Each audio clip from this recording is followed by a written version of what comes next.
Une fille a grandi parmi les ordures, les décombres et les rêves collés avec des bouchons de bouteilles. Dans un acte de courage, elle cria pour sauver un inconnu sur le point de tomber d'une falaise. Ce qui semblait n'être qu'un noble geste révéla une vérité qui changea le destin des deux. Si cette belle histoire de dépassement et d'amour vous a plu, n'oubliez pas de vous abonner à notre chaîne et dites-nous de quelle ville vous nous regardez, en continuant. Dans les faubourgs de Marseille, là où les rues étroites serpentent entre des immeubles défraîchis et où la mer Méditerranée n'est qu'un rêve lointain malgré sa proximité, vivait une petite fille nommée Élodie Mercier. À 10 ans, elle connaissait déjà chaque recoin, chaque fissure des rues de la Castellane, ce quartier nord où les opportunités semblaient aussi rares que les arbres dans le béton omniprésent. Élodie habitait un petit appartement avec sa grand-mère Madeleine, une femme au sourire doux, mais aux mains tremblantes.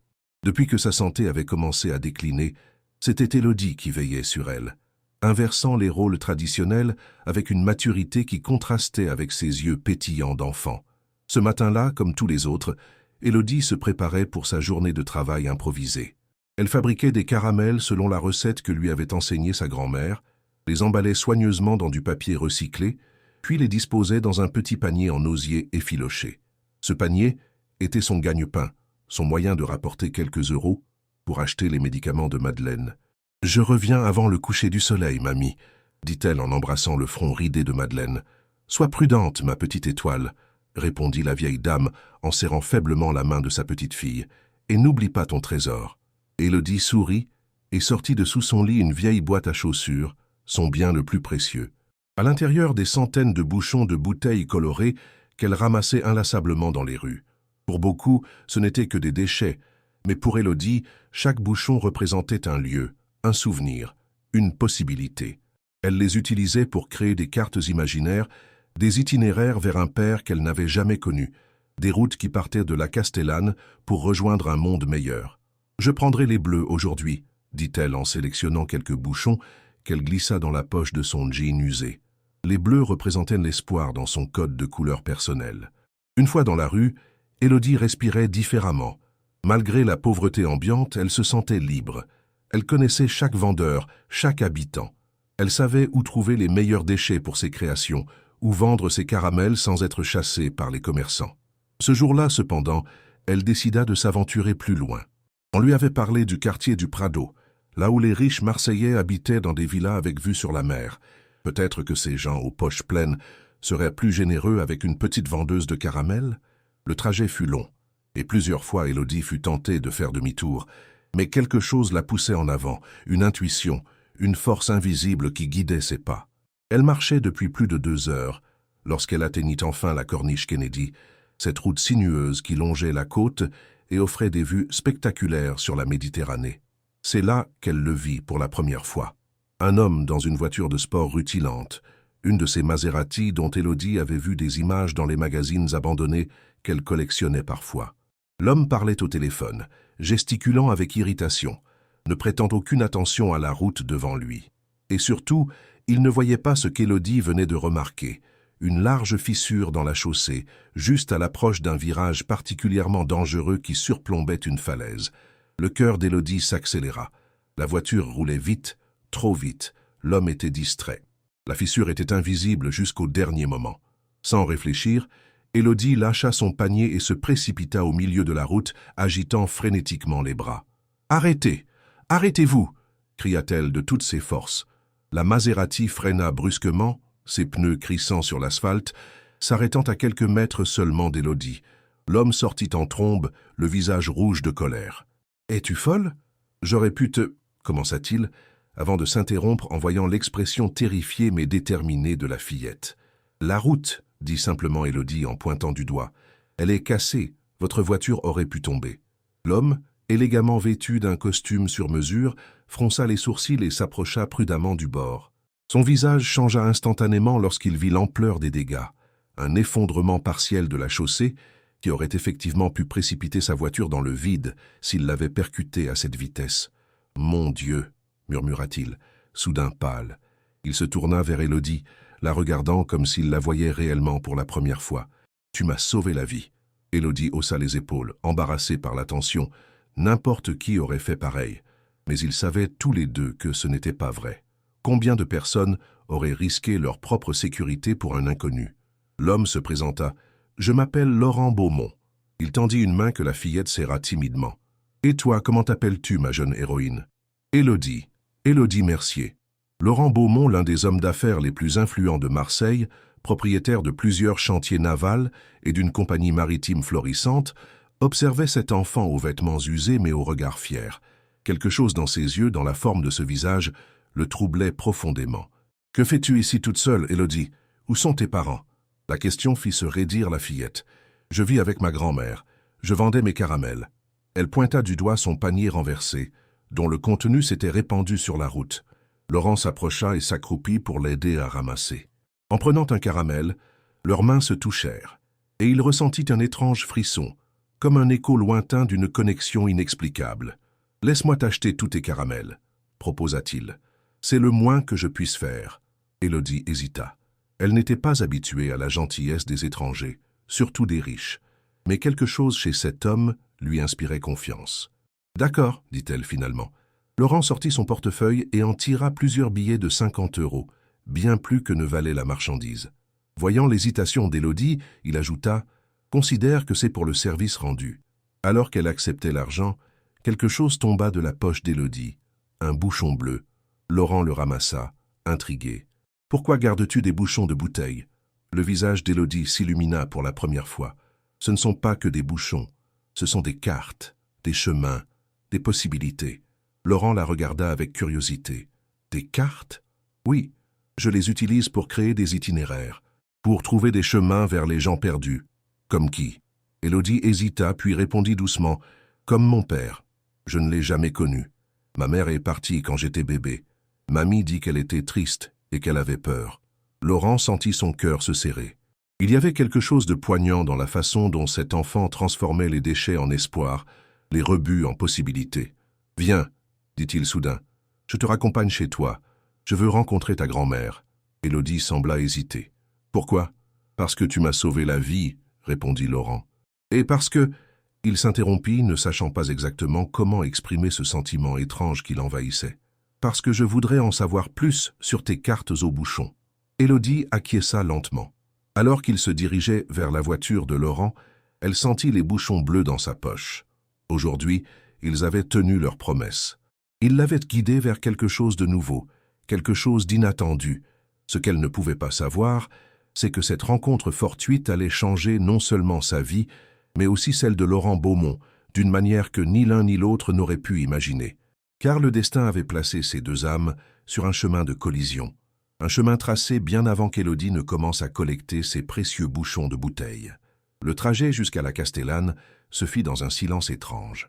Élodie, assise sur le siège passager de la Maserati, observait discrètement Laurent, qui conduisait avec précaution, comme si l'incident l'avait rendu plus conscient de sa propre vulnérabilité. De temps en temps, il lui jetait des regards furtifs, troublé par cette impression de déjà-vu qu'il n'arrivait pas à chasser. Les rues devenaient de plus en plus étroites à mesure qu'il s'enfonçait dans le quartier nord. La voiture de luxe attirait tous les regards, créant un contraste saisissant avec l'environnement délabré. Élodie se recroquevilla légèrement, mal à l'aise d'être le centre d'attention. « C'est ici », dit-elle finalement, pointant un immeuble aux façades écaillées. Laurent gara sa voiture et suivit la fillette jusqu'à un appartement au 3e étage. Il n'y avait pas d'ascenseur, et les escaliers sentaient l'humidité et la cuisine. Arrivée devant une porte ornée d'un petit nœud bleu, Élodie sortit une clé attachée à un cordon autour de son cou. « Mamie, je suis rentrée », annonça-t-elle en entrant, « et j'ai ramené quelqu'un. » Madeleine Mercier était assise près de la fenêtre, ses mains ridées occupées à tricoter malgré leur tremblement. Quand elle leva les yeux vers l'invité, son visage passa de la surprise à une étrange pâleur. « Bonjour, madame », commença Laurent. « Je suis Laurent Beaumont. Votre petite fille m'a rendu un grand service aujourd'hui, et je... » Il s'interrompit. Madeleine le fixait comme si elle voyait un fantôme. « Laurent Beaumont », répéta-t-elle lentement, sa voix à peine audible. « Oui, nous nous connaissons ?» La vieille dame posa son tricot et fit signe à Élodie de s'approcher. « Ma chérie, peux-tu nous préparer du thé, s'il te plaît ?» Élodie, sentant la tension soudaine, hocha la tête et disparut dans la petite cuisine, non sans lancer un regard inquiet vers sa grand-mère. « Asseyez-vous, monsieur Beaumont, » dit Madeleine une fois Élodie hors de portée de voix. Je pense que nous avons à parler. Laurent s'exécuta de plus en plus intrigué par l'attitude de la vieille dame. « Vous ne me reconnaissez pas, n'est-ce pas » demanda-t-elle doucement. Laurent scruta ce visage âgé, cherchant en vain un souvenir. « Je suis désolé, mais non. Je suis Madeleine Mercier, la mère de Sophie. » Le nom frappa Laurent comme un coup physique. Sophie, Sophie Mercier. Une histoire d'il y a plus de 10 ans. Une histoire qu'il avait presque réussi à enfouir sous les couches de son succès professionnel. « Sophie ?» murmura-t-il. « Comment va-t-elle » Madeleine secoua doucement la tête. « Elle nous a quittés peu après la naissance d'Élodie. Elle est partie à Paris, chercher une nouvelle vie. Elle avait trop de douleur ici. » Laurent sentit son cœur s'accélérer. Une pensée folle, impossible, commençait à prendre forme dans son esprit. Élodie. Quel âge a-t-elle exactement? Elle aura 11 ans en octobre. Laurent fit rapidement le calcul. 11 ans. La fin de sa relation avec Sophie remontait à presque 12 ans. C'était possible, parfaitement possible. Est-ce qu'Élodie est... Il n'arrivait pas à formuler la question, comme si la prononcer à haute voix risquait de faire s'effondrer le monde autour de lui. Madeleine soutint son regard. « Oui, monsieur Beaumont, Élodie est votre fille. » Le temps sembla s'arrêter. Les bruits du quartier, le cliquetis des tasses qu'Élodie manipulait dans la cuisine, tout s'estompa. Il n'y avait plus que cette vérité, énorme, écrasante. « Pourquoi » demanda-t-il finalement, sa voix étranglée. « Pourquoi ne m'avoir rien dit ?»« Sophie a essayé, » répondit Madeleine, la tristesse évidente dans sa voix. « Elle vous a appelé plusieurs fois après votre rupture. Vous aviez changé de numéro. Elle s'est présentée à votre bureau, mais vos assistants l'ont éconduite. Elle était jeune, effrayée, et vous aviez été très clair sur le fait que vous ne vouliez pas d'enfant, pas à ce moment de votre vie. » Laurent ferma les yeux, submergé par les souvenirs et les regrets. C'était vrai. À l'époque, sa carrière était tout ce qui comptait. Il avait été dur avec Sophie, impatient face à son désir de stabilité, de famille. « Je ne savais pas. Si j'avais su, qu'auriez-vous fait différemment ?» demanda doucement Madeleine. « Auriez-vous abandonné vos ambitions pour élever un enfant avec une femme que vous n'aimiez plus assez ?» La question était brutale dans sa simplicité. Laurent ne pouvait pas mentir. Pas à cette femme qui avait visiblement sacrifié sa propre tranquillité pour élever sa petite fille. « Je ne sais pas, » admit-il. « Mais j'aurais voulu avoir le choix. J'aurais voulu connaître ma fille. » À ce moment, Élodie revint avec un plateau portant 3 tasses de thé dépareillées.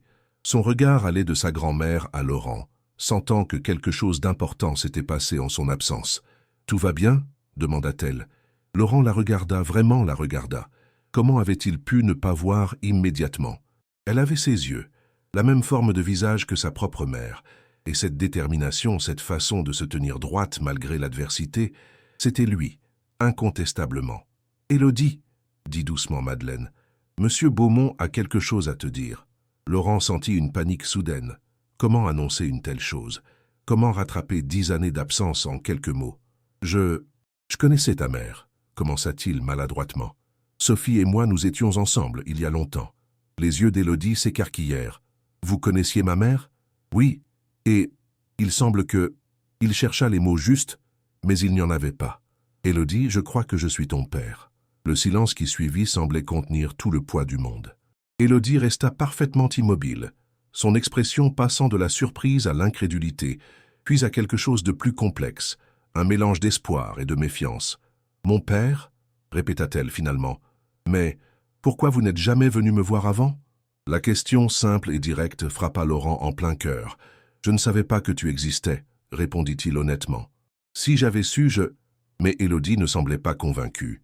Elle recula d'un pas comme pour mettre une distance physique entre elle et cette révélation. « Élodie, » intervint Madeleine, « ce n'est pas la faute de monsieur Beaumont. Ta mère a fait un choix. Elle pensait que c'était mieux ainsi. » Mieux? La voix d'Élodie tremblait légèrement. Comment ça pouvait être mieux de ne pas avoir de père? Laurent sentit une douleur aiguë face à la détresse de l'enfant. Une enfant qui, quelques heures plus tôt, n'était qu'une inconnue courageuse et qui était maintenant sa fille. Sa fille. « Je sais que c'est beaucoup à absorber, » dit-il doucement. « Pour toi comme pour moi.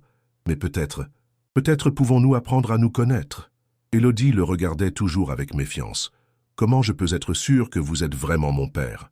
La question était légitime. Laurent réfléchit rapidement. « Nous pouvons faire un test, » proposa-t-il. « Un test ADN. C'est simple et ça nous donnera une réponse certaine. »« Un test ADN ?» répéta Élodie, visiblement peu familière avec le concept. C'est une analyse qui permet de savoir avec certitude si deux personnes sont de la même famille, expliqua Laurent. Si tu es d'accord, bien sûr. Élodie regarda sa grand-mère, cherchant son approbation. Madeleine hocha lentement la tête. D'accord, dit finalement Élodie, mais ça ne change rien, vous savez. Même si vous êtes mon père biologique, ça ne fait pas de vous mon papa. La distinction était claire et douloureuse. Laurent acquiesça, acceptant cette vérité. Tu as raison. Être un père, un vrai père, ça se mérite. Et j'espère avoir la chance d'essayer. Les jours qui suivirent furent un tourbillon de procédures et d'émotions. Le test ADN confirma ce que Madeleine savait déjà. Laurent Beaumont était bien le père biologique d'Élodie. Cette confirmation, bien qu'attendue, provoqua en Laurent un mélange étrange de joie et de culpabilité. Il se plongea dans des recherches sur Sophie, apprenant qu'elle vivait désormais à Lyon, où elle travaillait comme infirmière. Il n'avait pas encore trouvé le courage de la contacter, craignant sa réaction, craignant de rouvrir d'anciennes blessures. Pendant ce temps, il rendait visite à Élodie et Madeleine presque quotidiennement, apportant des provisions, des médicaments pour la vieille dame, et tentant maladroitement de construire une relation avec sa fille. Élodie restait distante, méfiante, mais il voyait parfois une lueur de curiosité dans son regard quand il lui parlait de son travail, de ses voyages. Un soir, alors qu'il s'apprêtait à partir après l'une de ses visites, il remarqua l'état déplorable de l'immeuble, les canalisations qui fuyaient, l'électricité capricieuse, l'humidité qui imprégnait les murs. « Vous ne pouvez pas continuer à vivre ici, » dit-il abruptement. « Ce n'est pas sain, surtout pour Madeleine avec sa santé fragile. »« On n'a pas le choix, » répondit simplement Élodie. « C'est tout ce qu'on peut se permettre. » Laurent prit une profonde inspiration. « J'ai une proposition à vous faire. J'ai une grande maison à la Corniche. Il y a beaucoup de place, trop pour un homme seul. Venez y vivre toutes les deux. » Élodie et Madeleine échangèrent un regard surpris. « Nous ne voulons pas de votre charité, » commença Madeleine. « Ce n'est pas de la charité, » l'interrompit Laurent. « C'est ma responsabilité. Élodie est ma fille. Je veux rattraper le temps perdu si vous me le permettez. »« Et si on ne veut pas ?» demanda Élodie, les bras croisés en signe de défense. Laurent sentit son cœur se serrer. « Alors je respecterai votre décision. Mais je continuerai à essayer d'être présent dans ta vie, Élodie, d'une façon ou d'une autre. » Un long silence suivit, rompu finalement par Madeleine. « Nous acceptons, » dit-elle, ignorant le regard surpris d'Élodie. « Pour la santé d'Élodie, pour son avenir, mais à une condition, nous garderons notre indépendance. Nous ne serons pas à votre charge. » Laurent acquiesça, comprenant l'importance de cette fierté, de cette dignité qu'il avait déjà remarquée chez Élodie. « Bien sûr, vous serez mes invités, pas mes obligés. » Alors qu'il quittait l'appartement ce soir-là, Laurent sentit qu'il se trouvait à un carrefour de sa vie. Pendant des années, il avait construit son empire, accumulé richesse et pouvoir, sans jamais s'arrêter pour considérer ce qui manquait vraiment. Maintenant, face à cet enfant qui portait son sang mais qui était une parfaite étrangère, il comprenait la vacuité de sa réussite. Il regarda une dernière fois l'immeuble délabré avant de monter dans sa voiture. Dans quelques jours, Élodie et Madeleine quittèrent cet endroit pour venir vivre avec lui. C'était le début d'une nouvelle vie, d'une chance de rédemption qu'il n'avait jamais imaginé avoir. Mais alors qu'il démarrait, Laurent ne pouvait s'empêcher de penser aux obstacles qui les attendaient. Comment une enfant des quartiers nord s'adapterait-elle à la vie luxueuse de la Corniche? Comment lui-même, habitué à sa solitude dorée, apprendrait-il à être père? Et surtout, comment réagirait Sophie quand elle apprendrait qu'il avait retrouvé leur fille? Tant de questions sans réponse, tant de chemins possibles, comme les cartes imaginaires d'Élodie avec ses bouchons colorés. Laurent serra le volant, déterminé à ne pas échouer cette fois-ci, à ne pas fuir ses responsabilités comme il l'avait fait avec Sophie tant d'années auparavant. La villa de Laurent Beaumont semblait tout droit sortie d'un magazine de décoration. Perchée sur les hauteurs de la Corniche, elle offrait une vue panoramique sur la mer Méditerranée, ses 3 étages de pierre blanche et de verre s'étageant harmonieusement sur le flanc de la colline. Un jardin méditerranéen parfaitement entretenu entourait la propriété, avec ses oliviers centenaires, ses cyprès élancés et ses massifs de lavande qui embaumaient l'air. Élodie, debout dans l'allée principale, son petit sac de vêtements à la main, regardait cette demeure avec un mélange d'émerveillement et d'appréhension. Jamais elle n'aurait imaginé vivre dans un tel endroit. À côté d'elle, Madeleine s'appuyait lourdement sur sa canne, le souffle court après le trajet en voiture qui l'avait épuisé. « Bienvenue chez vous », dit Laurent en sortant de la Maserati, tentant maladroitement de paraître naturel. « Chez vous, corrigea doucement Élodie. On est juste invités, pas vrai ?» Laurent accusa le coup. « Bien sûr, mais j'espère qu'avec le temps, vous vous sentirez chez vous ici. » Il les guida à l'intérieur à travers un hall d'entrée aux proportions impressionnantes, décoré d'œuvres d'art contemporain et de sculptures abstraites. Élodie observait chaque détail, silencieuse, serrant contre elle sa boîte à chaussures remplie de bouchons. « J'ai préparé des chambres pour vous au premier étage, » expliqua Laurent. « Elles sont côte à côte avec une porte communicante. J'ai pensé que ce serait plus confortable pour vous deux. » Madeleine hocha la tête, reconnaissante de cette attention. Élodie, quant à elle, restait sur ses gardes. Les chambres étaient spacieuses et lumineuses, avec des lits à baldaquin, des salles de bain en marbre et des balcons privés donnant sur la mer. Laurent avait fait livrer des vêtements, des livres, des jouets, tentant de deviner ce qui pourrait plaire à sa fille. Mais face à cette abondance, Élodie semblait plus mal à l'aise qu'heureuse. « Je vous laisse vous installer, » dit finalement Laurent, sentant leur besoin d'intimité. « Béatrice, la gouvernante, est là si vous avez besoin de quoi que ce soit. Le dîner sera servi à 19h, mais si vous préférez manger plus tôt ou dans vos chambres, n'hésitez pas à le dire. » Une fois seule avec sa grand-mère, Élodie s'assit sur le bord du lit, rebondissant légèrement sur le matelas moelleux. « C'est bizarre, mamie. Je ne me sens pas à ma place ici. » Madeleine s'approcha et caressa doucement les cheveux de sa petite fille. « C'est normal, mon cœur. Tout est nouveau, tout est différent. Ça prendra du temps. Tu crois qu'on a bien fait de venir ?» La vieille dame soupira. « Je crois que ton père essaie sincèrement de faire ce qui est juste. Et je crois que c'est une chance pour toi, Élodie. Une chance d'avoir une vie meilleure que celle que je pouvais t'offrir. »« Mais j'aimais notre vie, » protesta faiblement Élodie. « Je sais, mais regarde-moi. » Madeleine tendit ses mains tremblantes. « Je ne rajeunis pas, ma chérie. Et je veux être sûre que tu seras bien quand je ne pourrai plus prendre soin de toi. » Ces mots firent monter les larmes aux yeux d'Élodie. L'idée de perdre sa grand-mère, le seul pilier stable de sa vie jusqu'à présent, lui était insupportable. « Ne parle pas comme ça, » murmura-t-elle. « Tu vas aller mieux maintenant qu'on est ici. L'air est plus pur, il y a moins de bruit et tu pourras te reposer. » Madeleine sourit tristement. « Oui, ma chérie, bien sûr. » Les premières semaines dans la villa Beaumont furent une période d'adaptation difficile. Laurent, malgré sa bonne volonté, ne savait pas comment se comporter avec cette fille qui était biologiquement la sienne, mais qui restait une étrangère. Il oscillait entre une indulgence excessive et des tentatives maladroites d'imposer des règles, ne trouvant jamais le juste équilibre. Élodie, quant à elle, errait dans la grande maison comme une âme en peine. Elle s'ennuyait des rues animées de la Castellane, du bruit des voisins, des odeurs de cuisine qui se mélangeaient dans les escaliers. Ici, tout était trop calme, trop propre, trop parfait. Elle passait des heures sur son balcon, regardant la mer au loin, ou dans le jardin, collectant de nouveaux bouchons pour ses cartes imaginaires. Un jour, Laurent la trouva assise sous un olivier, disposant ses bouchons sur le sol dans un motif complexe. « Qu'est-ce que tu fais » demanda-t-il en s'accroupissant à côté d'elle. Élodie hésita, puis décida de lui montrer. « C'est une carte de notre voyage » expliqua-t-elle. « Les bouchons rouges, c'est la Castellane. Les verts, c'est le chemin qu'on a pris pour venir ici. Et les dorés, c'est ta maison. » Laurent observa le schéma avec fascination.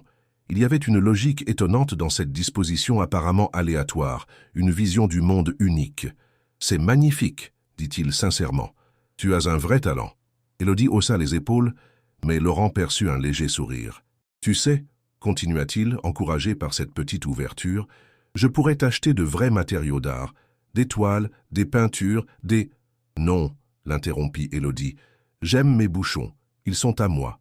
Je les ai trouvés, ils ont une histoire. » Laurent acquiesça, comprenant soudain l'importance de ces objets récupérés. Ils représentaient l'indépendance d'Élodie, son identité propre, quelque chose que tout l'argent du monde ne pouvait pas acheter. « Je comprends, » dit-il doucement. « Mais si un jour tu veux explorer d'autres moyens d'expression, fais-le-moi savoir. » Ce petit moment de connexion fut interrompu par l'arrivée de Béatrice, la gouvernante. « Monsieur Beaumont, » dit-elle, visiblement troublée, « il y a quelqu'un à la porte pour vous. Une dame. Elle dit que c'est urgent. » Laurent fronça les sourcils.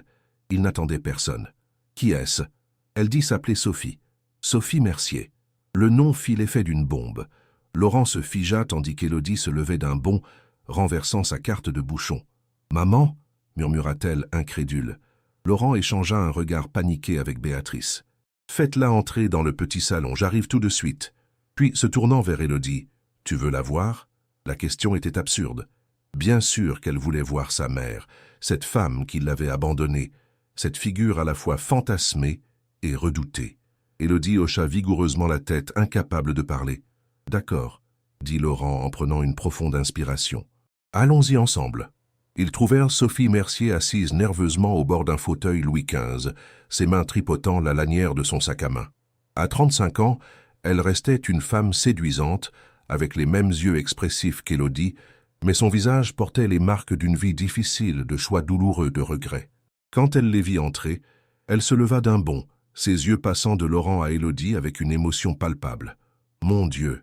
murmura-t-elle. « C'est vraiment toi. » Élodie resta figée, incapable d'avancer vers cet inconnu qui était pourtant sa mère. « Bonjour Sophie, » dit Laurent, brisant le silence pesant. « Ça fait longtemps. » Sophie acquiesça, les larmes aux yeux. « Trop longtemps. » Puis, s'adressant directement à Élodie, « Tu es si grande maintenant, si belle. » Élodie sentit une vague d'émotions contradictoires la submerger.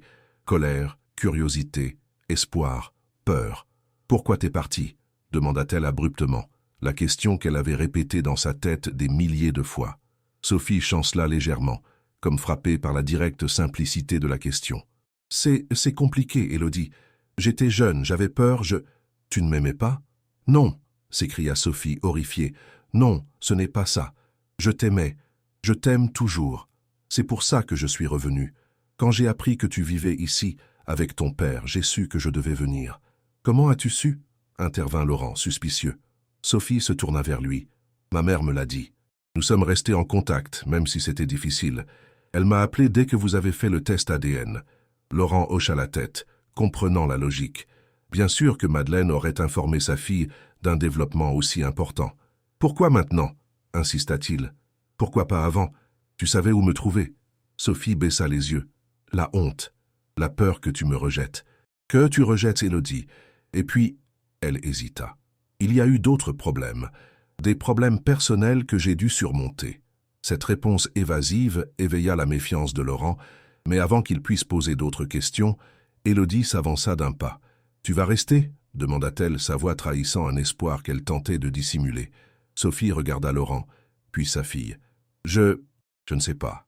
Je vis à Lyon maintenant, j'ai un travail là-bas, une vie sans moi, » compléta Élodie, la déception évidente sur son visage. « Non, ce n'est pas ce que je voulais dire, » se défendit Sophie. « Je pourrais peut-être revenir à Marseille, trouver un travail ici, être plus proche. » Laurent observait cet échange avec des sentiments mitigés.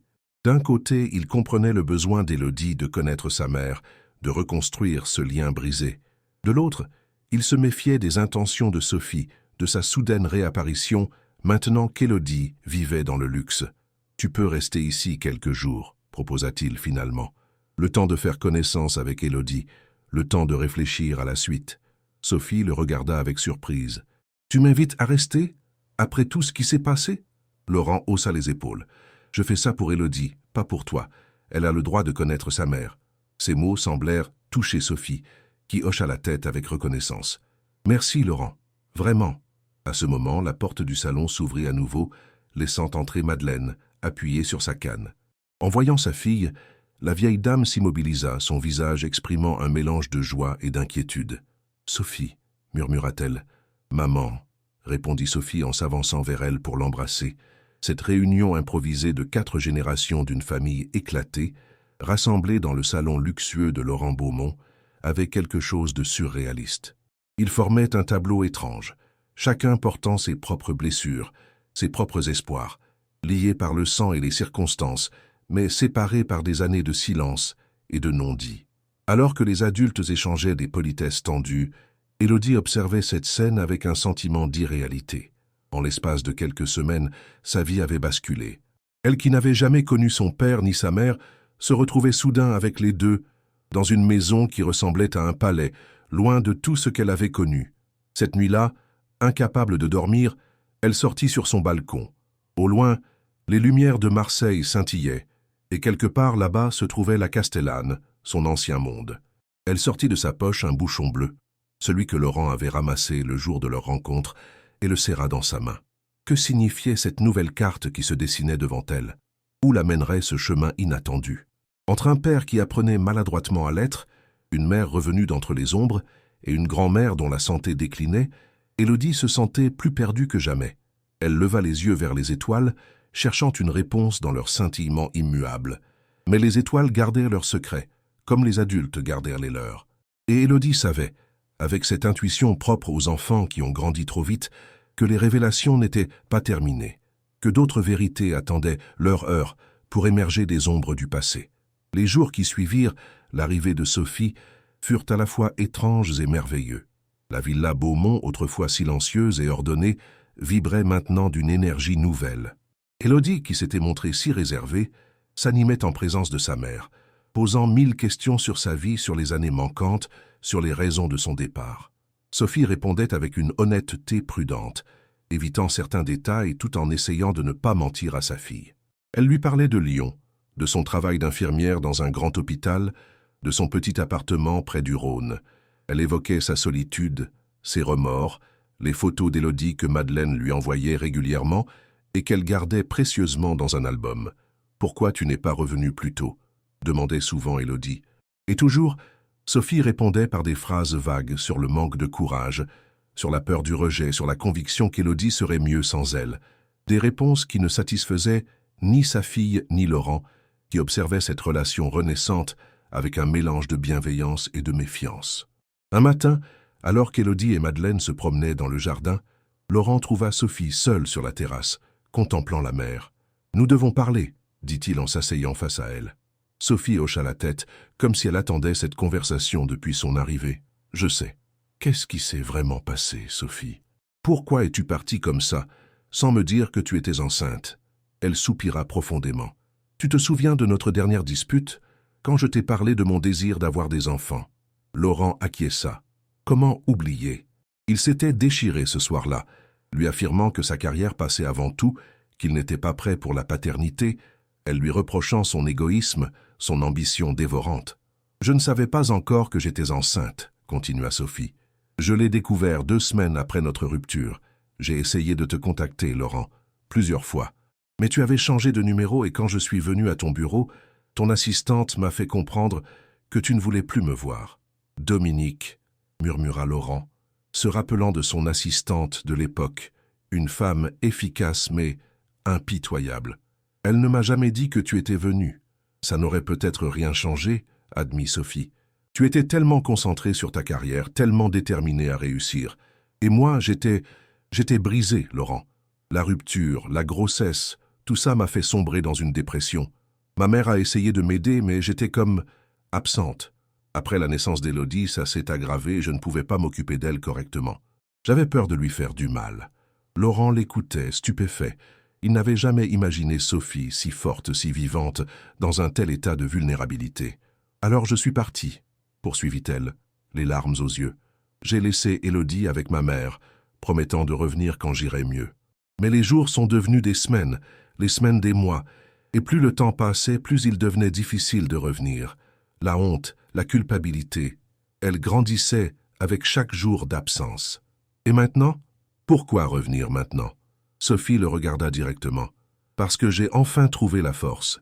Parce que j'ai fait une thérapie pendant des années. Parce que j'ai appris qu'Élodie vivait avec toi et j'ai eu peur que tu l'emmènes loin, que je perde toute chance de la connaître. » Laurent assimila ces informations, cherchant à démêler la vérité du reste. Une partie de lui voulait croire Sophie, comprendre sa souffrance. Une autre restait sur ses gardes, se demandant si son retour n'était pas motivé par l'argent, par le confort que représentait sa fortune. « Qu'est-ce que tu veux, Sophie? Vraiment ?» Elle prit son temps pour répondre, choisissant soigneusement ses mots. « Je veux faire partie de la vie d'Élodie. Je ne prétends pas reprendre ma place comme si rien ne s'était passé. Je sais que j'ai perdu ce droit.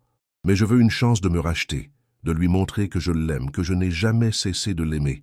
Et moi, dans tout ça, quelle place me laisses-tu » La question semblait prendre Sophie au dépourvu. « Tu es son père, Laurent. Tu as autant le droit d'être dans sa vie que moi. » Plus même, vu les circonstances. Laurent se demanda si elle était sincère, si elle accepterait vraiment de partager Élodie, après avoir été la seule figure parentale, même absente, pendant tant d'années. Leur conversation fut interrompue par l'arrivée de Jean-Philippe Morel, l'avocat et ami de longue date de Laurent.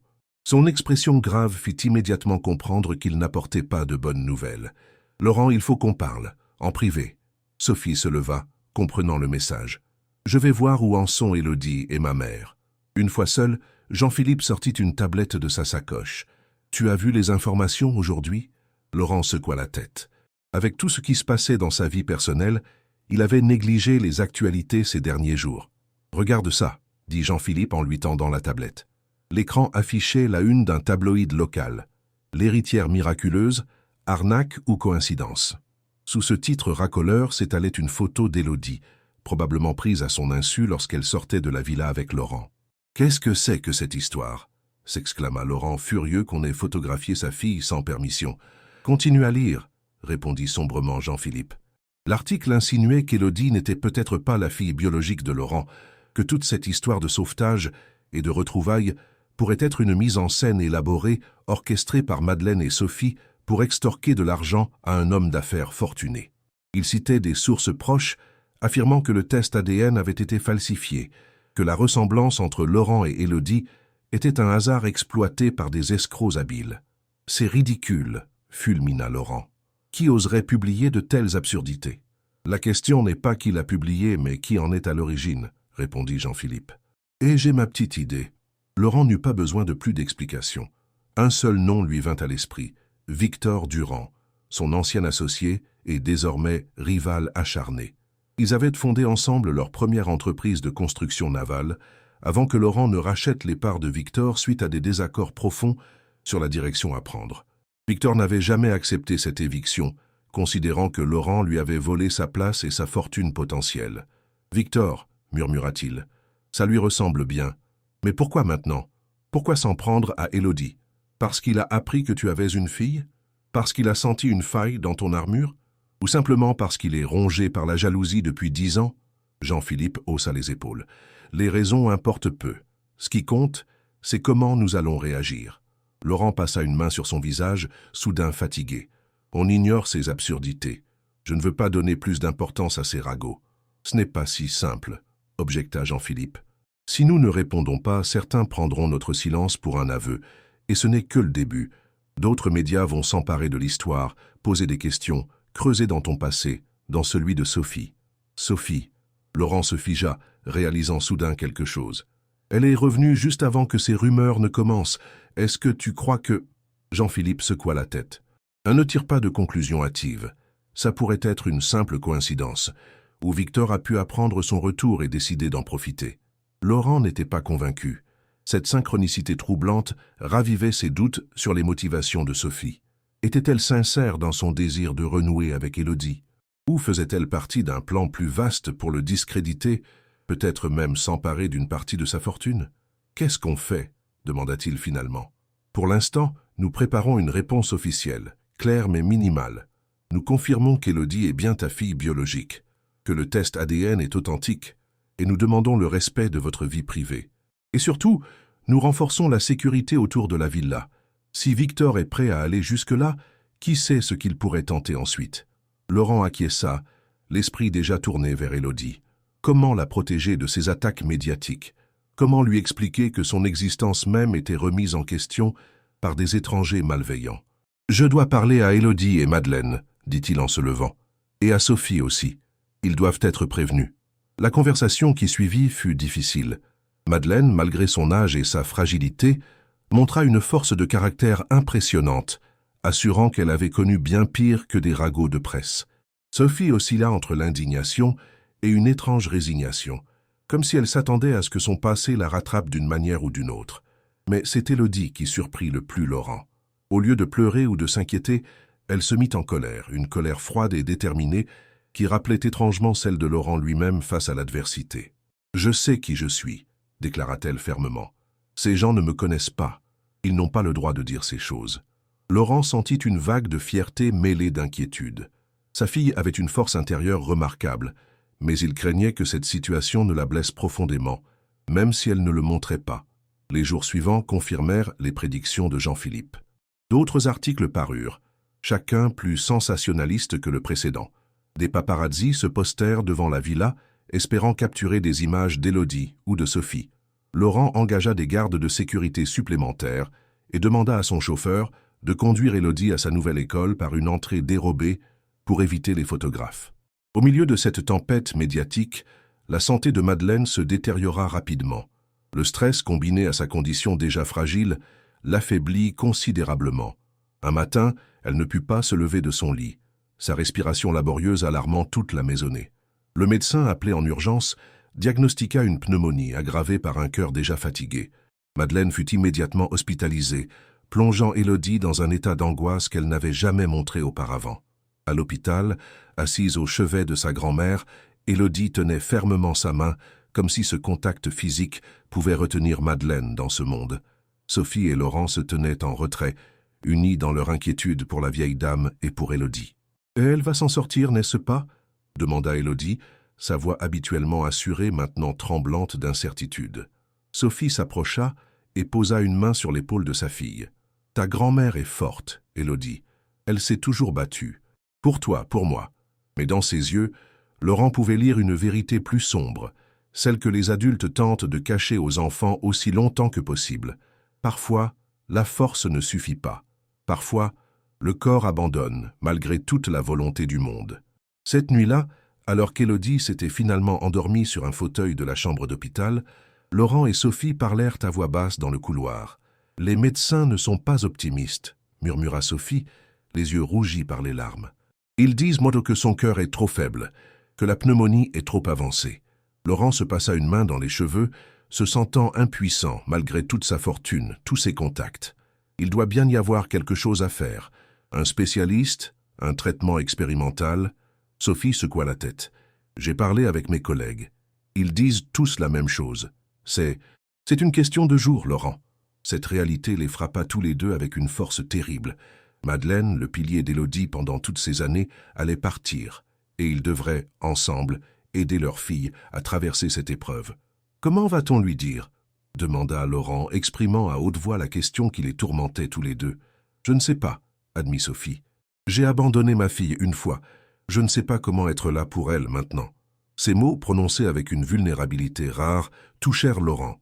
Pour la première fois depuis le retour de Sophie, il sentit que son chagrin, au moins, était authentique. « On trouvera, » dit-il doucement. « Ensemble. » Dans les jours qui suivirent, ils établirent une routine silencieuse. L'un d'eux restait toujours avec Élodie à l'hôpital, pendant que l'autre s'occupait des détails pratiques. Préparer des vêtements propres, coordonner avec l'école, gérer la presse qui, malgré la gravité de la situation, continuait à publier des insinuations malveillantes. Victor Durand avait intensifié sa campagne, suggérant maintenant que la maladie de Madeleine faisait partie d'un plan élaboré pour susciter la sympathie du public.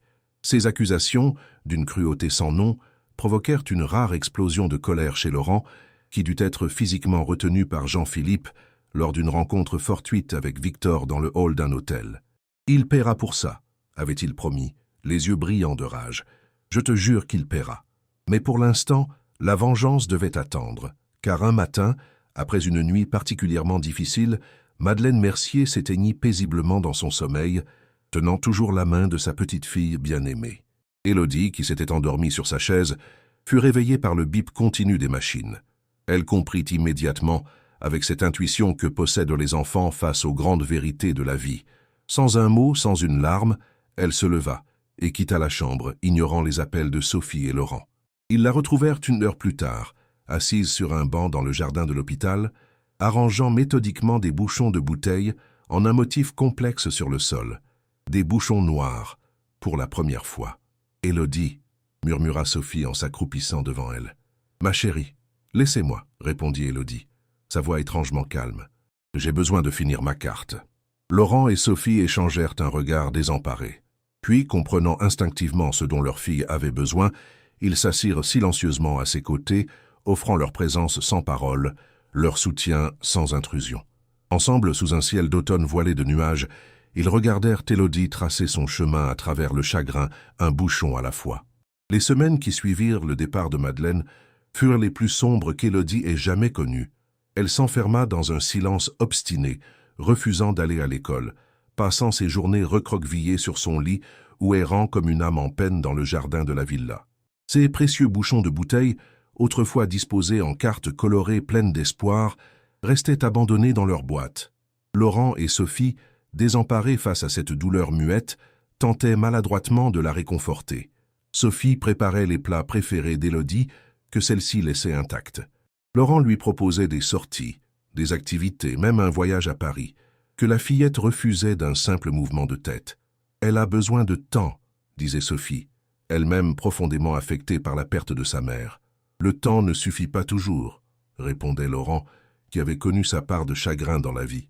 « Elle a besoin de parler, d'extérioriser sa douleur. » Mais Élodie restait murée dans son silence, comme si les mots mêmes étaient devenus une charge trop lourde à porter. Ce fut lors d'une visite au cimetière, 2 mois après les obsèques, qu'un premier changement s'opéra. Élodie s'était agenouillée devant la pierre tombale de sa grand-mère, y déposant un petit bouchon bleu, celui que Madeleine avait toujours préféré. Laurent et Sophie se tenaient en retrait, respectant ce moment d'intimité. Soudain, une voix enfantine brisa le silence solennel du lieu. « C'est joli, ce que tu as mis sur la tombe. » Élodie se retourna, surprise.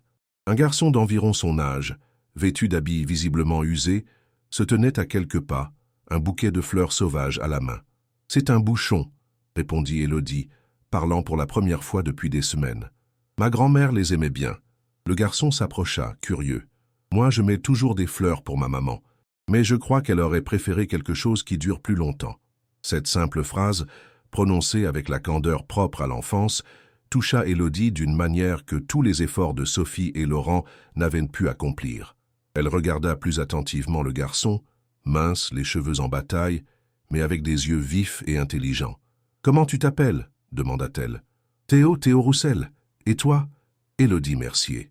Elle hésita puis ajouta « Enfin, Beaumont-Mercier maintenant, je crois. » Théo hocha la tête, comme si ce détail avait une importance capitale. « Tu viens souvent ici ?»« C'est la première fois depuis l'enterrement. »« Moi, je viens tous les samedis, » dit Théo. « Mon père travaille ce jour-là, alors je viens tout seul. » Laurent, qui observait cet échange à distance, fut frappé par la facilité avec laquelle ce garçon inconnu avait réussi à faire parler Élodie, là où tous leurs efforts avaient échoué. Il s'approcha lentement, suivi par Sophie. « Bonjour, jeune homme, dit-il doucement. Je suis Laurent, le père d'Élodie. » Théo le regarda avec un mélange de méfiance et de curiosité. « Vous avez une belle voiture, » dit-il en pointant du doigt la Maserati garée à l'entrée du cimetière. « Mon père dit que les gens qui ont des voitures comme ça sont des requins. » Sophie étouffa un rire, tandis que Laurent, surpris par cette franchise, cherchait une réponse appropriée. « Eh bien, certains le sont peut-être, » concéda-t-il, « mais j'essaie de ne pas l'être. » Théo sembla considérer cette réponse, puis haussa les épaules. « Faut que j'y aille. Mon père va bientôt rentrer. » Il se tourna vers Élodie. « Tu reviens samedi prochain ?» Élodie regarda Laurent et Sophie, une lueur d'espoir dans les yeux pour la première fois depuis longtemps. « Je peux. »« Bien sûr, » répondit immédiatement Sophie, saisissant cette occasion. « À samedi alors, » dit Théo avec un sourire, avant de s'éloigner en courant. Sur le chemin du retour, Élodie rompit son long silence. « Il vit où, Théo ?»« Je ne sais pas, ma chérie, » répondit Sophie. « Tu pourras lui demander samedi. Il avait l'air comme moi avant, quand j'habitais à la Castellane. » Cette simple observation frappa Laurent. Élodie, malgré son jeune âge, percevait les différences sociales, reconnaissait en Théo un enfant issu d'un milieu modeste, comme elle l'avait été. « Tu t'entends bien avec lui » remarqua-t-il prudemment. Élodie haussa les épaules. « Il ne me regarde pas bizarrement. Les enfants à l'école, ils me regardent tous comme si j'étais différente, comme si j'étais pas à ma place. » Ces mots révélaient une souffrance dont ni Laurent ni Sophie n'avaient pleinement pris conscience. Élodie, propulsée dans un monde de privilèges, se sentait aliénée, étrangère. Théo, avec ses vêtements usés et sa franchise, représentait un lien avec son ancienne vie, une authenticité qui lui manquait. Le samedi suivant, Élodie attendait impatiemment l'heure de la visite au cimetière. Elle avait préparé plusieurs bouchons colorés, soigneusement choisis, et les avait rangés dans une petite boîte. Théo était déjà là quand ils arrivèrent, assis près de la tombe de sa mère, parlant doucement comme s'il entretenait une conversation.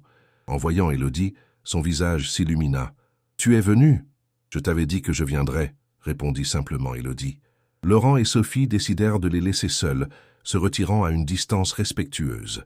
Ils observèrent les 2 enfants échanger des bouchons et des histoires, créant un lien qui semblait transcender leurs différences sociales. « Il lui fait du bien, » murmura Sophie. « Oui, » acquiesça Laurent. « Peut-être que nous devrions en savoir plus sur sa famille.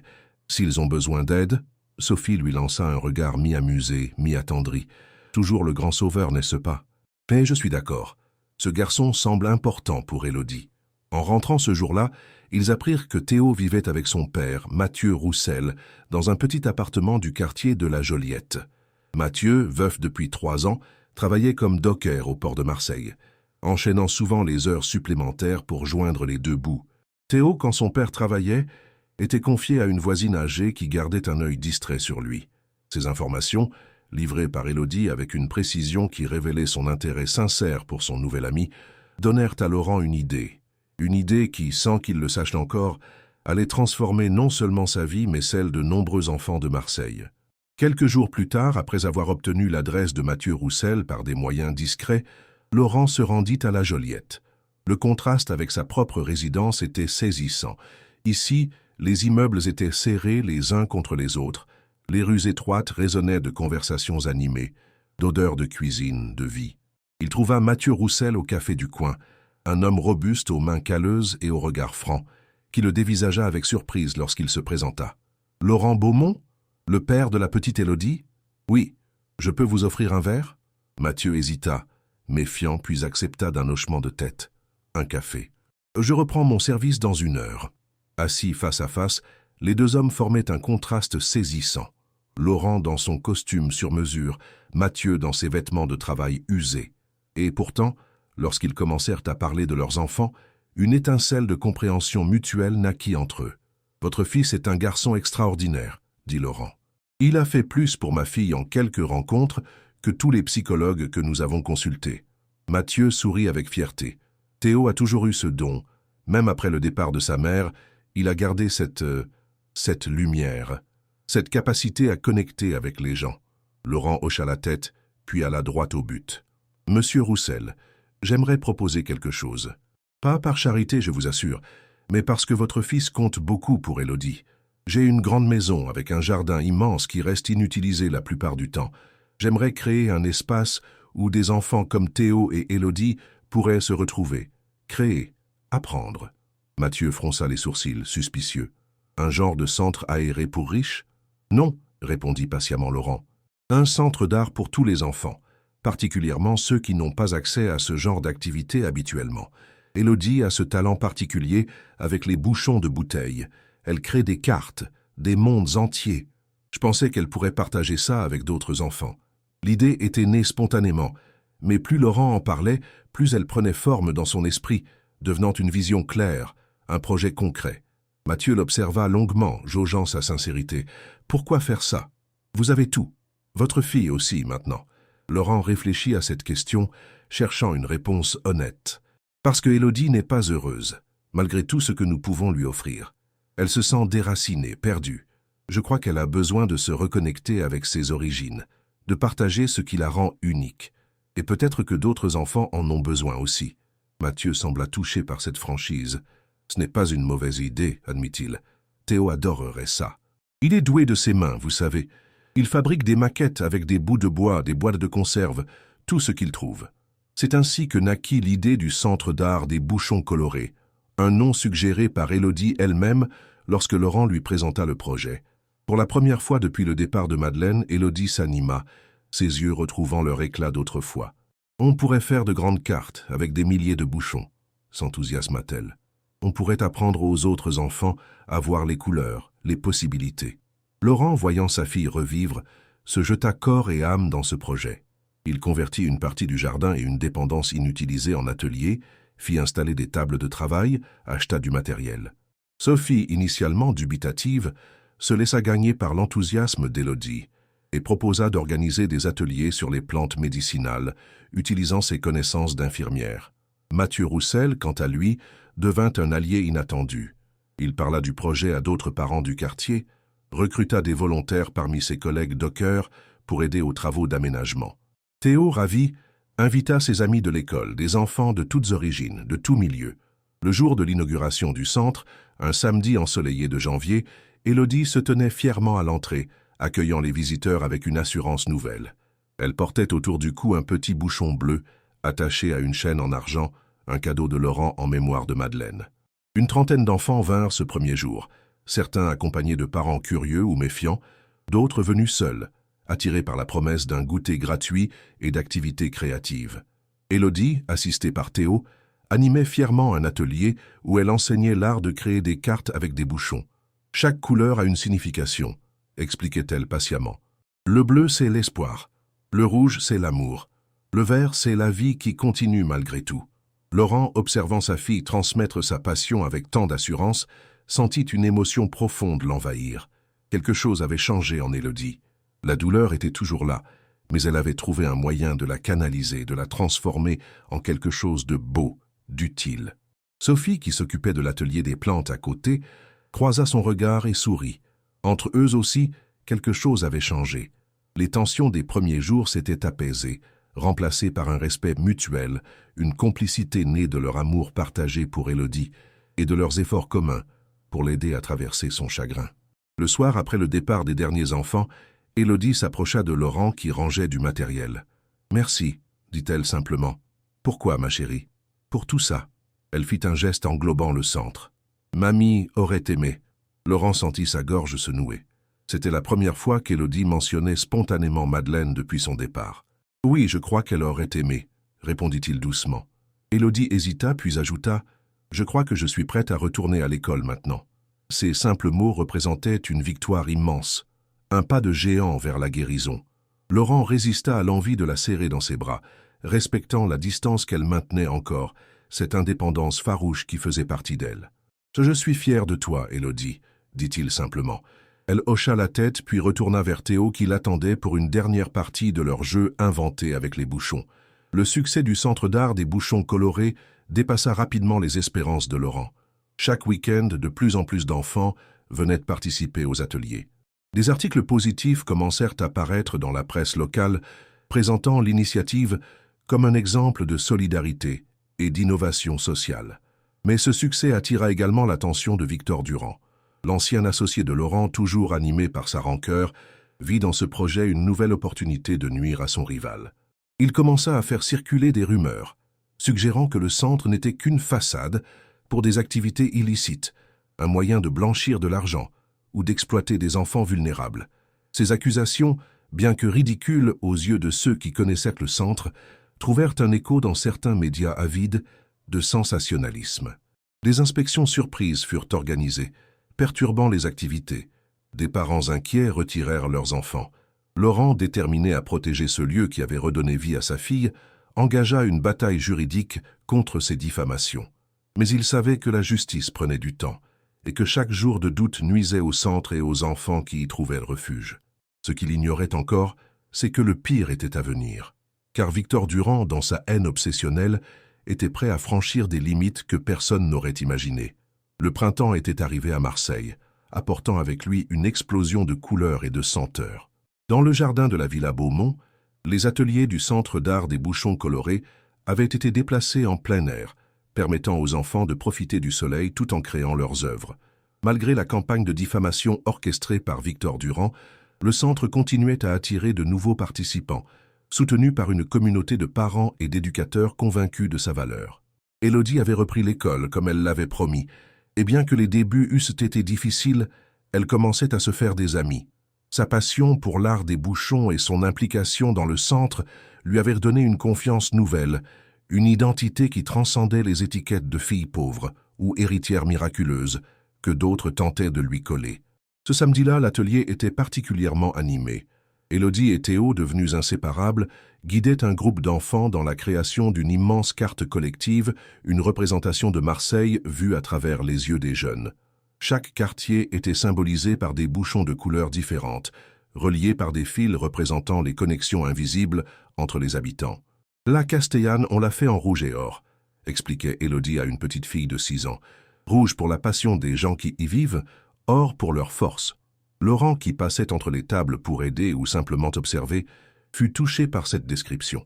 Sa fille avait transformé les souvenirs difficiles de son ancien quartier en quelque chose de positif, de valorisant. C'était peut-être ça, la vraie résilience. Non pas oublier les épreuves, mais les réinterpréter, leur donner un sens nouveau. Sophie, qui animait un atelier de fabrication de sachets d'herbes aromatiques à quelques pas de là, lui sourit en croisant son regard.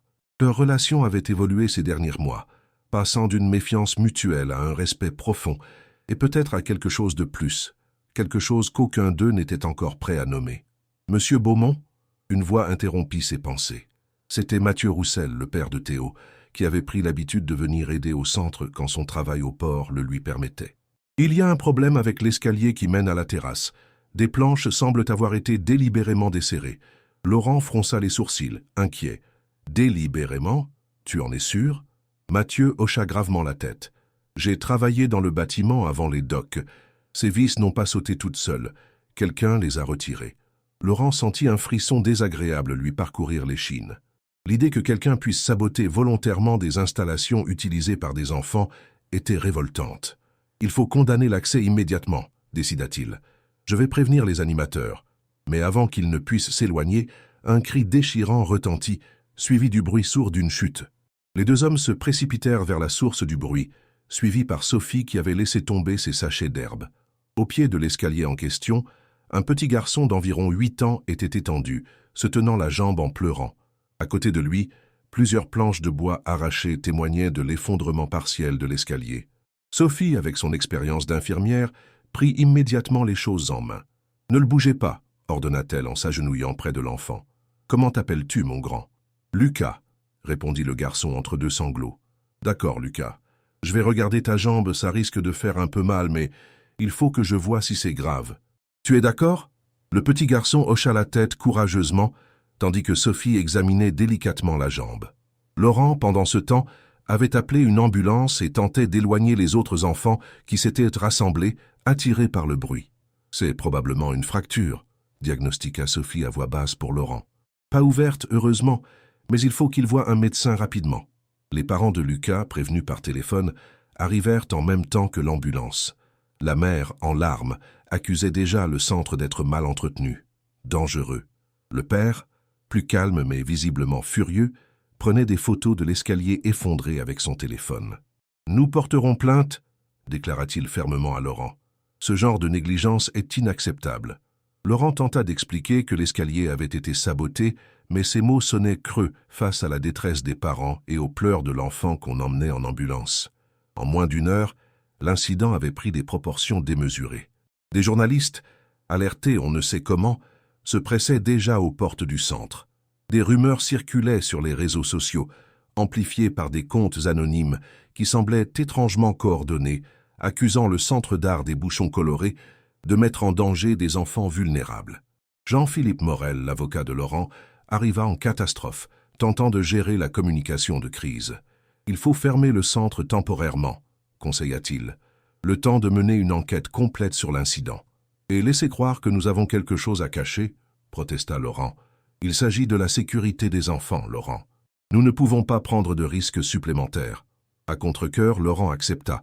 Les parents furent informés que le centre serait fermé jusqu'à nouvel ordre, une formulation qui ne fit qu'alimenter les spéculations les plus folles. Ce soir-là, réunis dans le salon de la villa, Laurent, Sophie, Élodie et Théo, qui avaient été autorisés à rester pour le dîner, tentèrent de comprendre ce qui s'était passé. « C'est Victor », affirma Laurent avec conviction. « C'est exactement son style. Saboter discrètement, puis amplifier l'incident par tous les moyens. »« Mais pourquoi s'en prendre à des enfants ?» demanda Sophie, sincèrement bouleversée. « Quelle que soit sa haine envers toi, comment peut-il mettre délibérément des innocents en danger ?»« Parce que ce n'est pas un homme, c'est un monstre », répondit sombrement Laurent. Élodie, qui était restée silencieuse jusqu'alors, prit la parole. « C'est quoi exactement son problème avec toi, papa ?» Ce dernier mot, qu'elle prononçait pour la première fois, suspendit un instant toute la conversation. Laurent sentit son cœur se serrer d'émotion, mais se ressaisit pour répondre à la question. « Victor et moi étions associés, il y a longtemps. Nous avons fondé ensemble notre première entreprise de construction navale. Mais nous avions des visions différentes pour l'avenir. Victor voulait grandir vite, prendre des risques énormes, quitte à compromettre la qualité de nos bateaux. Je refusais. Les tensions sont devenues insupportables, alors j'ai proposé de racheter ses parts. Il a accepté, pensant que l'entreprise ne survivrait pas sans lui. Mais elle a survécu, devina Théo, fasciné par l'histoire. Oui, plus que ça, elle a prospéré. Aujourd'hui, Beaumont Marine est l'un des leaders européens de la construction navale. Et Victor n'a jamais pardonné ce qu'il considère comme une trahison, une humiliation. Alors il essaie de te faire du mal à travers nous ? demanda Élodie, comprenant soudain l'ampleur de la situation. À travers le centre? À travers moi? Laurent hésita, ne voulant pas alarmer inutilement sa fille. Mais Sophie intervint. Élodie mérite la vérité, Laurent. Elle est assez grande pour comprendre. Il acquiesça. Oui, je pense que c'est exactement ce qu'il fait. Et le pire, c'est que ça fonctionne. Les médias s'en donnent à cœur joie. Les autorités commencent à s'intéresser de près au centre, et demain, je dois me présenter au commissariat pour un interrogatoire officiel. Un silence pesant s'abattit sur le salon. Puis, contre toute attente, Élodie se leva, le visage déterminé. « On ne peut pas le laisser gagner », déclara-t-elle fermement. « Le centre est important. Pour moi, pour Théo, pour tous les enfants qui viennent. Il nous aide à guérir. » Ce dernier mot, chargé d'émotion, résumait parfaitement ce que le centre d'art des Bouchons colorés représentait.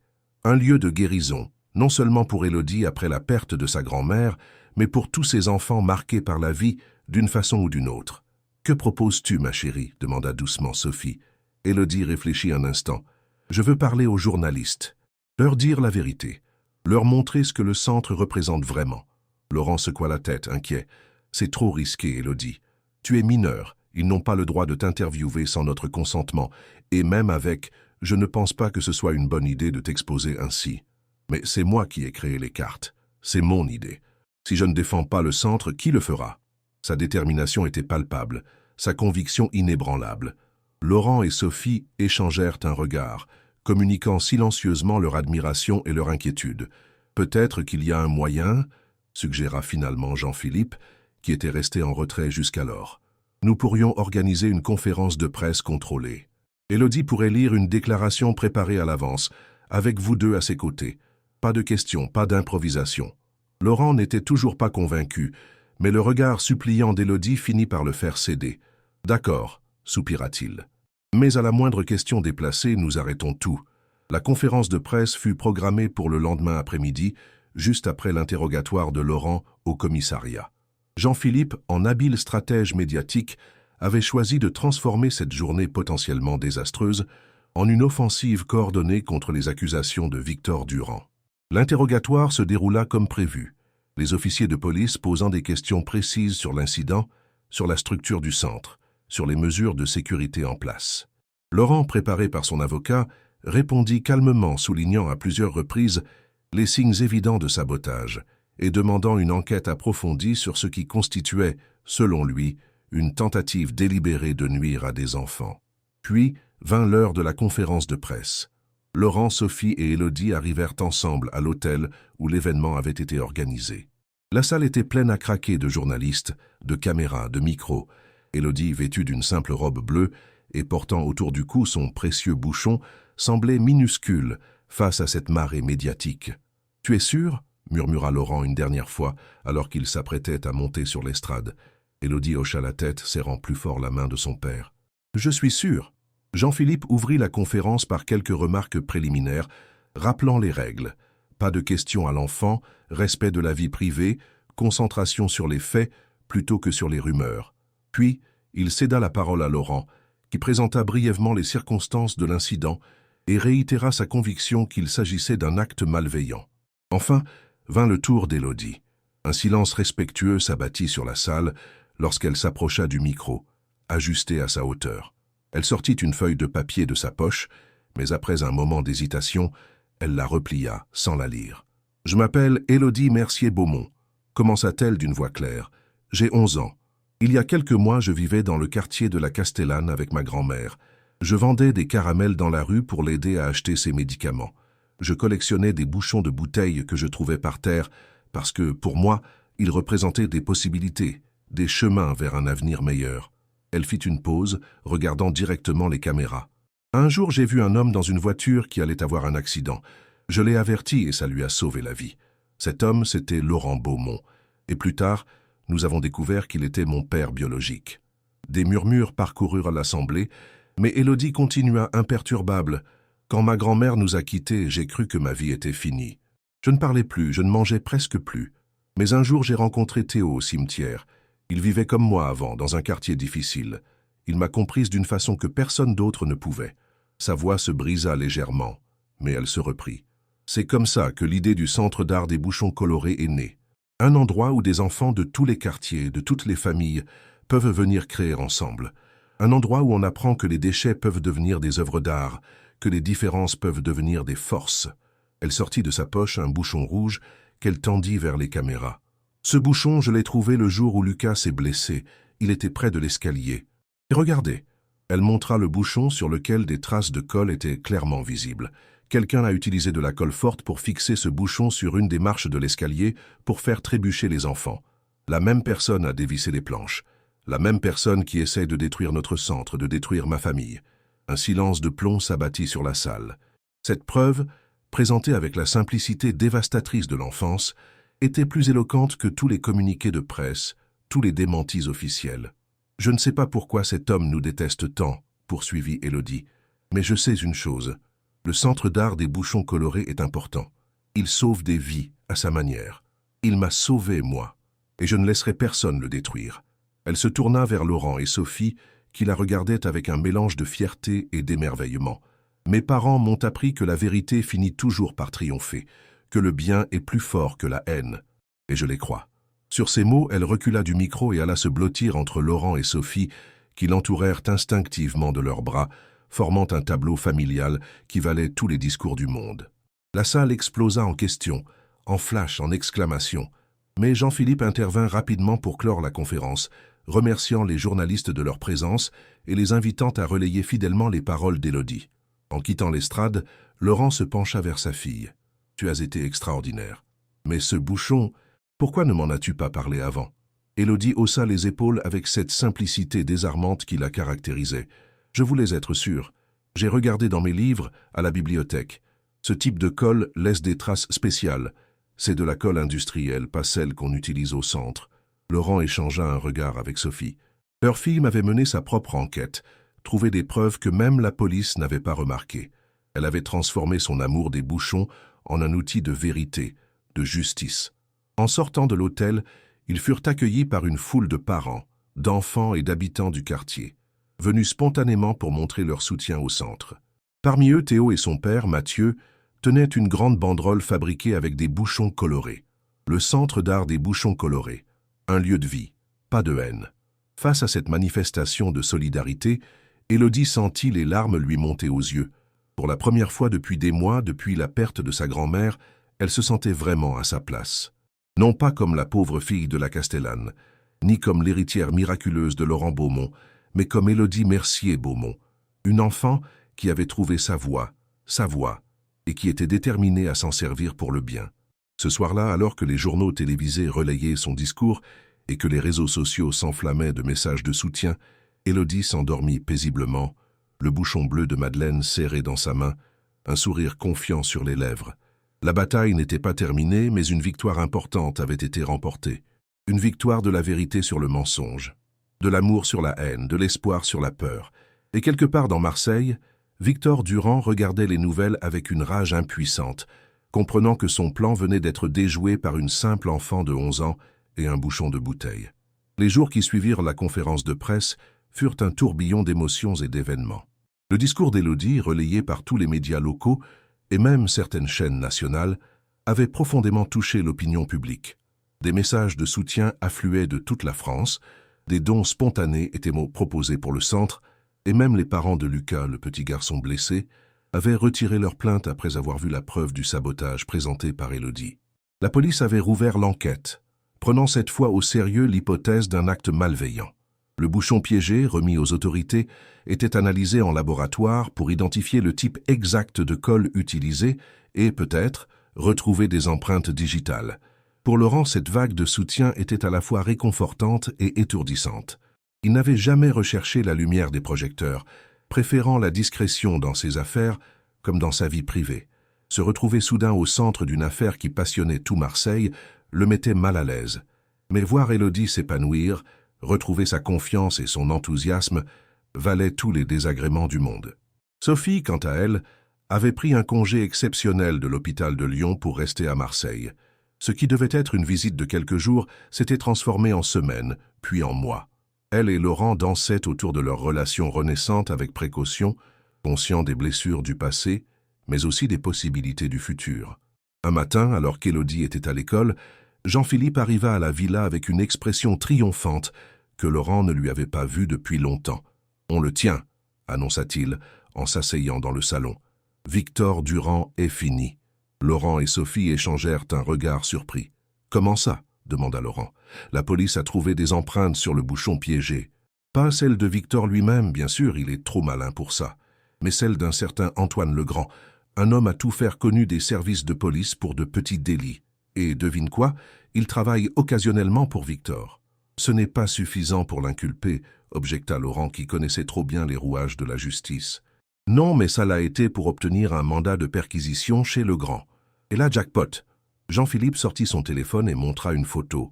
Des reçus de paiement signés par Victor, des notes manuscrites détaillant les tâches à accomplir au centre, et le plus beau des enregistrements audio où Victor donne ses instructions. Laurent n'en croyait pas ses oreilles. Il a enregistré leur conversation? Apparemment, Legrand se méfiait. Il voulait une assurance au cas où Victor essaierait de le faire accuser à sa place. Une précaution qui s'avère providentielle pour nous. Sophie, qui était restée silencieuse jusqu'alors, prit la parole. « Qu'est-ce que ça signifie concrètement ?»« Victor va être arrêté ?»« C'est déjà fait, » confirma Jean-Philippe avec satisfaction. « Ce matin à l'aube, il est inculpé pour mise en danger délibérée de la vie d'autrui, dégradation de biens privés, incitation à commettre un délit et diffamation. Il risque plusieurs années de prison. » Laurent se laissa aller contre le dossier de son fauteuil, submergé par un mélange de soulagement et d'incrédulité. Après des mois de harcèlement, de menaces voilées, d'attaques médiatiques, la menace Victor Durand était enfin écartée. « Le centre peut rouvrir ?» demanda-t-il, pensant immédiatement à Élodie et aux autres enfants qui avaient trouvé refuge dans ce lieu unique. « Dès demain, si tu veux. La police a terminé ses investigations sur place. Et avec l'arrestation de Victor, les médias vont changer leur fusil d'épaule. Tu vas passer du statut de suspect à celui de victime héroïque. » Laurent grimaça à cette idée. « Je ne veux pas être un héros. Je veux juste qu'on nous laisse tranquilles. » Sophie posa doucement sa main sur la sienne. « C'est trop tard pour ça, Laurent. Ce que vous avez créé, toi et Élodie, c'est plus grand que vous maintenant. C'est devenu un symbole. » Elle avait raison, bien sûr. Le centre d'art des bouchons colorés n'était plus seulement un lieu de création pour enfants défavorisés. Il était devenu le point focal d'une histoire de résilience, de courage, de rédemption. L'histoire d'un homme d'affaires riche et solitaire, dont la vie avait été transformée par une petite fille des quartiers pauvres qui se trouvait être sa fille biologique. L'histoire d'une mère qui avait trouvé le courage de revenir après des années d'absence. L'histoire d'une famille recomposée, imparfaite mais unie face à l'adversité. Lorsqu'Élodie rentra de l'école ce jour-là, Laurent et Sophie l'attendaient avec la nouvelle. Sa réaction fut immédiate et sans équivoque. « Il faut organiser une grande fête pour la réouverture, avec tous les enfants, tous les parents, tous ceux qui nous ont soutenus. » Laurent et Sophie ne purent s'empêcher de sourire face à cet enthousiasme débordant. Élodie avait parcouru un chemin incroyable depuis la petite fille silencieuse et méfiante qu'elle était quelques mois plus tôt. « Une fête !» répéta Laurent feignant l'hésitation. « Tu ne crois pas que ce serait un peu... excessif ?»« Pas du tout !» s'exclama Élodie, ne percevant pas le ton taquin de son père. « On a gagné, non? On a prouvé qu'on avait raison. Il faut le célébrer. » Sophie échangea un regard amusé avec Laurent. « Elle a raison, tu sais. Une célébration ferait du bien à tout le monde. Et ce serait l'occasion parfaite pour annoncer l'expansion du centre. » L'expansion? Élodie et Laurent posèrent la question simultanément, l'une avec excitation, l'autre avec surprise. Sophie sourit, mystérieuse. « J'ai reçu un appel de l'hôpital de Marseille hier. Ils sont intéressés par notre programme d'art-thérapie pour les enfants hospitalisés. Ils proposent un partenariat officiel avec un financement partiel. » Laurent la regarda stupéfait. « Tu ne m'en as pas parlé. Je voulais être sûr que c'était sérieux avant de vous en parler. J'ai eu la confirmation ce matin. Ils sont prêts à signer dès que nous le sommes. » Élodie sauta de joie, calculant déjà combien d'enfants supplémentaires ils pourraient accueillir, combien de nouveaux ateliers ils pourraient créer. Mais au milieu de son excitation, elle s'arrêta soudain, regardant Sophie avec une expression nouvelle, interrogative. « Tu as dit notre programme, nous. Ça veut dire que tu restes à Marseille. Tu ne retournes pas à Lyon ?» La question flottait dans l'air, chargée d'espoir et d'appréhension. Sophie prit une profonde inspiration, regardant alternativement Élodie et Laurent. « Si vous voulez bien de moi, oui, je reste. » Le silence qui suivit cette déclaration fut rompu par Élodie, qui se jeta dans les bras de sa mère, la serrant avec une force surprenante pour une enfant de son âge. Laurent les observa, ému avant de s'approcher à son tour. Sans un mot, il entoura les deux femmes de sa vie de ses bras, formant un cercle parfait, un foyer retrouvé. La fête de réouverture du centre d'art des Bouchons colorés fut un événement mémorable. Le jardin de la Villa Beaumont, décoré de guirlandes fabriquées avec des bouchons colorés, accueillit plus de 100 personnes. Enfants, parents, enseignants, habitants du quartier, représentants de la mairie de Marseille et même quelques journalistes, cette fois invités officiellement. Élodie et Théo, fiers comme des ponts, guidèrent les visiteurs à travers les différents ateliers, expliquant les projets en cours, présentant les œuvres collectives. Laurent et Sophie, main dans la main, discutaient avec les partenaires potentiels, acceptant les félicitations et les encouragements avec une modestie touchante. Mathieu Roussel, le père de Théo, désormais responsable de la sécurité et de la maintenance du centre, veillait au bon déroulement de la journée, son visage habituellement sévère éclairé par un sourire rare. Au milieu de l'après-midi, Laurent demanda l'attention de tous en tapant doucement sur un verre. Le brouhaha s'estompa progressivement et tous les regards se tournèrent vers lui. « Merci à tous d'être venus aujourd'hui », commença-t-il. « Ce centre qui a connu des débuts difficiles est devenu bien plus que ce que j'aurais pu imaginer. Il est devenu un lieu de rencontre, de création, de guérison. » Il fit une pause, cherchant Élodie du regard. Mais rien de tout cela n'aurait été possible sans une petite fille extraordinaire qui a transformé des bouchons de bouteilles en œuvres d'art et qui m'a appris, à moi, un homme d'affaires endurci, ce que signifie vraiment être riche.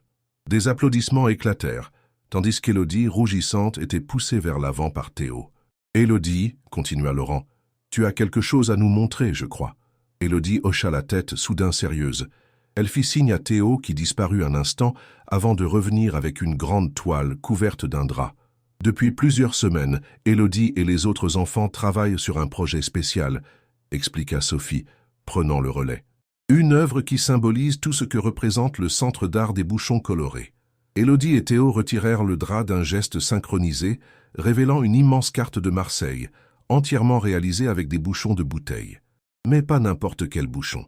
Ils étaient tous dorés, rouges et bleus, formant un motif complexe qui représentait à la fois la géographie de la ville et quelque chose de plus profond, de plus symbolique. Les bouchons dorés représentent l'espoir, expliqua Élodie d'une voix claire. Les rouges, l'amour. Les bleus, le chemin parcouru. La carte était d'une beauté saisissante, à la fois naïve et sophistiquée, comme l'était Élodie elle-même. Au centre, formant le cœur de Marseille, un motif particulier attira l'attention de tous. 3 bouchons, un doré, un rouge et un bleu, entrelacés dans un cercle parfait. « C'est nous », dit simplement Élodie, regardant ses parents. « Notre famille. » L'émotion était palpable. Des larmes brillaient dans les yeux de nombreux spectateurs, touchés par la simplicité et la profondeur de ce message. « Cette carte sera installée à l'entrée du centre », annonça Laurent, la voix légèrement tremblante, pour rappeler à tous ceux qui entrent ici que même les chemins les plus difficiles peuvent nous mener à des destinations merveilleuses. Après son discours, alors que la fête reprenait son cours, Laurent trouva un moment pour s'isoler avec Sophie près de la fontaine du jardin. Le soleil de fin d'après-midi illuminait son visage d'une lumière dorée, rappelant à Laurent pourquoi il était tombé amoureux d'elle, toutes ces années auparavant. « Tu te souviens de notre dernière dispute ?» demanda-t-il doucement. « Quand tu voulais des enfants et que je disais que ma carrière passait avant tout ?» Sophie hocha la tête, le souvenir encore douloureux malgré les années écoulées. « J'avais tort, » admit simplement Laurent. « Si terriblement tort. Et j'ai perdu tant d'années avec Élodie à cause de cet aveuglement. Nous avons tous les deux commis des erreurs, » répondit Sophie. « J'aurais dû insister davantage, me battre pour que tu reconnaisses ta fille. Au lieu de cela, j'ai fui. » Ils restèrent silencieux un moment, contemplant le passé avec ses regrets et ses « et si », mais aussi le présent avec ses possibilités nouvelles. « Crois-tu qu'on puisse vraiment recommencer ?» demanda finalement Laurent. « Après tout ce temps, toutes ces blessures ?» Sophie sourit, un sourire doux et sage. « Je ne crois pas qu'on recommence, Laurent. On continue différemment. On apprend de nos erreurs. On grandit. » Il acquiesça, comprenant la nuance importante qu'elle soulignait. Puis, prenant une décision soudaine, il sortit de sa poche un petit écrin. « Je ne voulais pas faire ça aujourd'hui, avec toute cette agitation, » dit-il nerveusement. « J'avais prévu quelque chose de plus romantique. Un dîner aux chandelles, peut-être. Sophie regarda l'écrin puis Laurent, ses yeux s'écarquillant de surprise. Mais en voyant cette carte, en voyant ces 3 bouchons entrelacés, j'ai compris que le moment était parfait. Il ouvrit l'écrin, révélant une bague simple mais élégante, un saphir entouré de petits diamants. « Sophie Mercier, veux-tu m'épouser? Non pas pour recommencer, mais pour continuer notre histoire différemment, mieux. » Les larmes aux yeux, Sophie ne put qu'acquiescer avant de se jeter dans ses bras. Leur baiser fut interrompu par un petit cri de joie. Se retournant, ils découvrirent Élodie qui les observait, un immense sourire illuminant son visage. « Enfin !» s'exclama-t-elle, avant de courir vers eux pour se joindre à leur étreinte. Les mois qui suivirent furent un tourbillon d'activités. Le mariage de Laurent et Sophie, simple mais élégant, fut célébré dans le jardin de la villa, avec Élodie comme demoiselle d'honneur et Théo comme porteur d'alliance. Le centre d'art des bouchons colorés s'agrandit, ouvrant une annexe à l'hôpital de Marseille et accueillant de plus en plus d'enfants. Victor Durand, reconnu coupable de tous les chefs d'accusation, fut condamné à 5 ans de prison ferme. Sa chute entraîna celle de son empire commercial, racheté en partie par Laurent qui, dans un geste de réparation inattendu, offrit des emplois aux anciens employés de Victor, victimes collatérales de la vindicte de leur patron. Élodie, désormais reconnue comme une artiste prometteuse malgré son jeune âge, continuait à développer son art unique des bouchons de bouteilles. Ses créations étaient exposées dans des galeries locales, attirant l'attention de critiques d'art qui y voyaient un commentaire puissant sur la société de consommation et le recyclage créatif. Un soir d'été, alors que la famille était réunie sur la terrasse pour dîner, Élodie posa une question qui les prit tous au dépourvu. « Est-ce que je peux inviter Théo et son père à vivre avec nous ?» Laurent et Sophie échangèrent un regard surpris. « Pourquoi cette question, ma chérie ?» demanda Sophie. « Leur appartement est petit et triste, » expliqua Élodie, « et notre maison est tellement grande, il y a plein de chambres vides. Et puis, elle hésita puis ajouta, « Théo est comme mon frère maintenant, et Mathieu travaille déjà au centre tous les jours. » Laurent considéra la proposition. Il était vrai que Mathieu était devenu un pilier du centre, et que Théo et Élodie étaient inséparables. De plus, la villa comportait effectivement plusieurs chambres inutilisées, un vestige de l'époque où Laurent envisageait d'avoir une grande famille avant que sa carrière ne devienne sa seule priorité. « C'est une idée intéressante, » dit-il lentement, « mais ce n'est pas à nous de décider. Mathieu a sa fierté, sa vie. Il ne voudrait peut-être pas... » « On peut lui demander, » insista Élodie. « Le pire qu'il puisse dire, c'est non. » Sophie sourit face à la logique imparable de sa fille. « Tu as raison, nous pouvons proposer. Sans pression, juste une offre sincère d'amis. » À la surprise générale, Mathieu accepta après quelques jours de réflexion. Non pas pour s'installer dans la villa principale, ce qui aurait été trop intrusif à son goût, mais dans la maison d'hôte située à l'autre bout du jardin, offrant à la fois proximité et indépendance. « C'est mieux pour Théo, » expliqua-t-il simplement. « Un environnement plus stable, plus de possibilités pour son avenir. Et être proche du centre me permet d'être plus efficace dans mon travail. » Ainsi, la famille s'agrandit encore, non par les liens du sang, mais par ceux du cœur, formant une communauté diverse et solidaire, unie par l'adversité surmontée ensemble et la vision partagée d'un monde plus juste, plus créatif. 1 an jour pour jour après la réouverture du centre, Élodie prit Laurent et Sophie à part pour leur montrer sa dernière création, une petite boîte entièrement recouverte de bouchons dorés, rouges et bleus. À l'intérieur, soigneusement disposés sur un coussin de velours, se trouvaient 3 bouchons spéciaux. « Celui-ci, » dit-elle en montrant un bouchon doré usé, « c'est le premier que j'ai trouvé à la Castellane. Celui-là, » continua-t-elle en désignant un bouchon bleu, « c'est celui que tu as ramassé le jour où je t'ai sauvé la vie, » dit-elle à Laurent. « Et celui-ci, » conclut-elle en touchant délicatement un bouchon rouge, « c'est celui que mamie gardait toujours près d'elle. » Laurent et Sophie contemplèrent ces 3 objets simples, ces déchets transformés en trésors par le regard et le cœur d'une enfant extraordinaire. « Ils sont pour vous, » dit Élodie, « pour vous rappeler d'où nous venons, ce que nous avons traversé, et où nous allons ensemble. » Ce soir-là, alors qu'Élodie dormait paisiblement, Laurent et Sophie placèrent la précieuse boîte sur la cheminée du salon, à côté de leur photo de mariage et d'un portrait de Madeleine. Ces 3 bouchons, témoins silencieux d'un parcours incroyable, resteraient là pour les générations futures, racontant l'histoire d'une petite fille qui avait crié pour arrêter une voiture et qui avait fini par arrêter bien plus. La solitude d'un homme, la fuite d'une femme, la spirale de haine d'un ennemi. L'histoire d'Élodie Mercier-Beaumont, La fille aux bouchons colorés, qui avait transformé des déchets en art, des étrangers en famille et des blessures en force.